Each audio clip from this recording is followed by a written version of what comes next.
Hello अस्सलाम वालेकुम friends, मैं हूं आपका होस्ट हैरी और आज का वीडियो हम रिव्यू करने जा रहे हैं सैमसंग गैलेक्सी 70 का, जिसका वीडियो मैंने काफ़ी पहले अनबॉक्सिंग वीडियो बनाया था। आज मैं रिव्यू करने जा रहा हूं सैमसंग गैलेक्सी 70 की। इसका जो परफॉर्मेंस कैसा है, मैंने 6 महीने तकरीबन यूज़ किए, 5 महीने, और आज आपको बताऊंगा कि इसका जो परफॉर्मेंस ओवरऑल कैसा है और मैंने यूज़ किया, मेरा एक्सपीरियंस कैसा रहा इस फ़ोन के साथ। कुछ इसके डिसएडवांटेजेस हैं और कुछ इसके एडवांटेजेस आपको बताऊँगा कि कौन सी इसके अंदर ख़ास बातें हैं जिनकी वजह से आपको इस फ़ोन को परचेज़ करना चाहिए, या कौन सी ऐसी बातें हैं जिनकी वजह से आपको ये फ़ोन जो है ना नहीं परचेज़ करना चाहिए।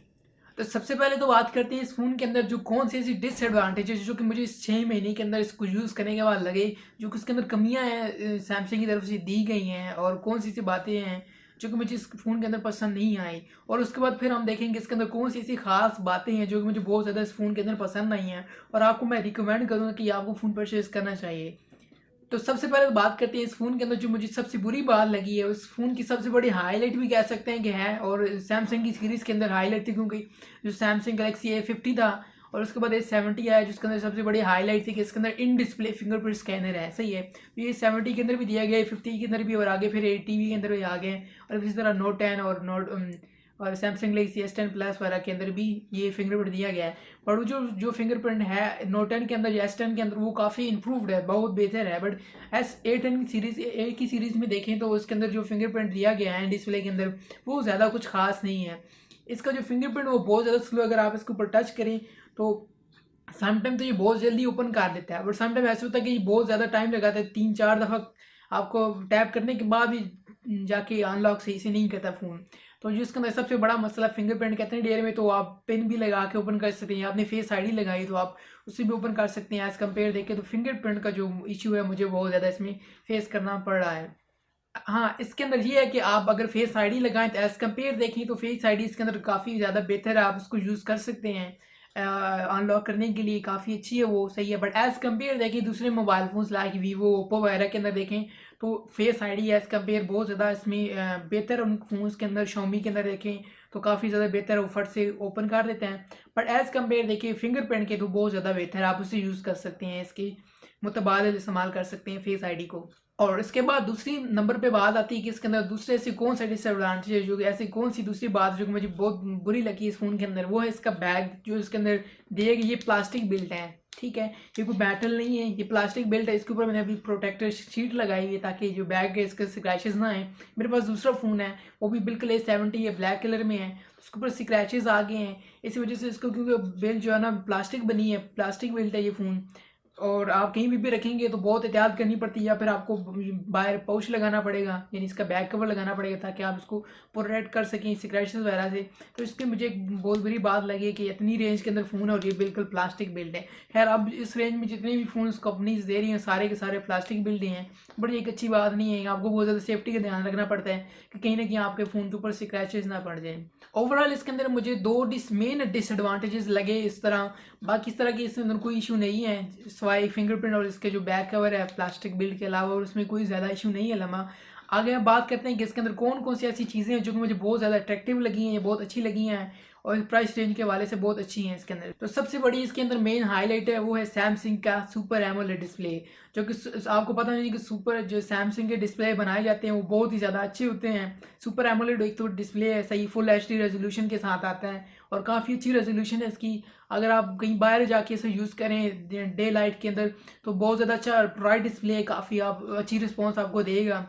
और वैसे भी इसका जो रिजल्ट है एज़ कम्पेयर आप हवावी का फ़ोन रखें या वीवो वगैरह का आप इसी रेंज के अंदर फ़ोन रखें तो आपको एज़ कम्पेयर एक पूरा डिफरेंस फील होगा कि वाकई दोनों डिस्प्लेस के अंदर काफ़ी फ़र्क है। डिस्प्ले के हवाले से ये फ़ोन देखा जाए तो बहुत ही बेहतरीन है, super AMOLED display 1080p full HD resolution के साथ आता है। और दूसरी बड़ी इस फ़ोन की सबसे बड़ी हाईलाइट है इसका जो है ना प्रोसेसर। जो प्रोसेसर इसके अंदर दी गई इस प्राइस रेंज के अंदर, अगर पाकिस्तान के अंदर इस प्राइस रेंज के अंदर देखें तो जो है ना प्रोसेसर काफ़ी अच्छा दिया गया है इसके अंदर। स्नैपड्रैगन 675 प्रोसेसर है, जो कि एक अच्छा स्ट्रॉन्ग प्रोसेसर है। इस प्राइस रेंज के हवाले से काफ़ी अच्छा है, आपको गेमिंग परफॉर्मेंस अच्छी देता है।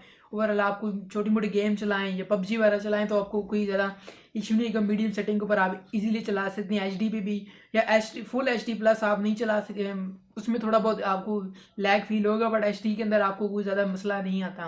और ये जो सैंपल आपके सामने डिस्प्ले में चल रहा है स्क्रीन पे, ये भी मैं अभी गेम कलर हो, इसमें आप देख सकते हैं कोई मुझे है ना कोई इशू नहीं आ रहा है, इस हवाले से काफ़ी बेहतरीन चल रही है। और आगे चलते हैं, इसका जो अगला मेन हाईलाइट है वो इसके अंदर है इसका बैटरी लाइफ। तो बैटरी लाइफ इसका काफ़ी अच्छा है। जो इसका बैटरी है वो तकरीबन इसके अंदर 45 mAh लगाई गई है, जो कि काफ़ी अच्छा है, वो आपको बैटरी टाइम दे सकती है। क्योंकि उसका एक सुपर एमोलेड डिस्प्ले, तो वो थोड़ा सा बैटरी ज़्यादा लेती है, कंज्यूम करती है, बट एज कम्पेयर देखें तो काफ़ी आपको तकरीबन 2 दिन का बैटरी बैकअप ईजिली दे सकती है। अगर आप बहुत ज़्यादा यूज़ करते हैं तो आपको एटलीस्ट पूरे दिन में कोई मुश्किल नहीं होगी कि आपको फ़ोन 2 दफ़ा चार्ज करना पड़ेगा या 3 दफ़ा चार्ज करना पड़ेगा। आप सुबह चार्ज करें इजीली, आप रात तक इसको चाहे डाटा यूज़ करें, चाहे वाईफाई यूज़ करें, आप कुछ भी करें, आप इजीली एक पूरा दिन इसे इस्तेमाल कर सकते हैं। और अगर जो कम यूज़ करते हैं तो रेगुलर से 2 दिन भी यूज़ कर सकते हैं।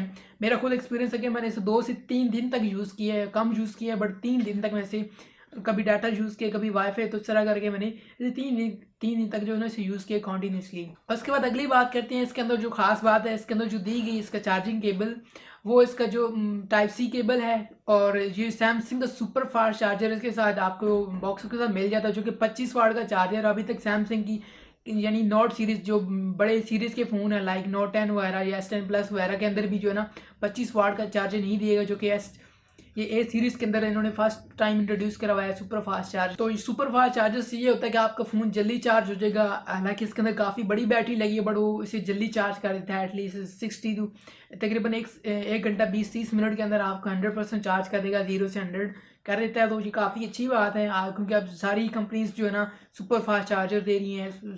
जो ओप्पो का आ गया सुपर फास्ट चार्जर, और बाकी और भी कंपनीज सभी ने सुपर फास्ट चार्जर देना स्टार्ट कर दिया है। तो सैमसंग ने भी थोड़ा एक स्टेप लिया है। पहले इनका 15 वाट का चार्जर आ रहा था साथ में, और अब 25 वाट का चार्जर आ रहा है। तो आई होप कि आगे फ्यूचर में जो फ़ोन आएंगे उनके अंदर मजीद इंप्रूवमेंट की जाएगी, और उनके अंदर मजीद बेहतर जो है ना और मजीद फास्ट चार्जर दिए जाएंगे, ताकि मजीद जल्दी से जल्दी चार्जिंग हो सके।